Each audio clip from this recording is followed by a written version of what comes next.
Hey, Business 110, this is for the Appendix 2 chapter. And so the case that I'm doing is the one versus John Leonard versus PepsiCo Company. It was it was a long time ago.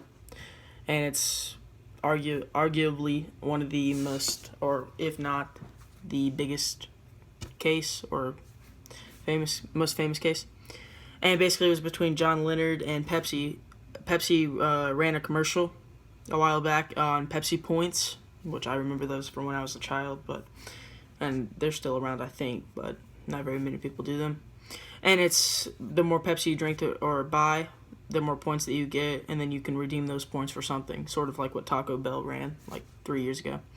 And so they threw a commercial, and so they valued each thing in that commercial as a certain amount of points. So for instance, a leather jacket was 150, a pair of glasses was 75, a pair of shoes were 60, and then they had a jet, like an actual real life jet that was for 7 million points. And so this guy, John Leonard, a young businessman, sent Pepsi a check for $700,000 because that was the equivalent of 7 million points, and requested the jet instead of the points, because that was in turn what he was going to trade the points for anyways. And Pepsi sent his money back and said that was a joke. It was not intended. So then they took it to court, and Pepsi ended up winning. He did not get his jet. He did get his money back and 10 cents for each point that he was asking for.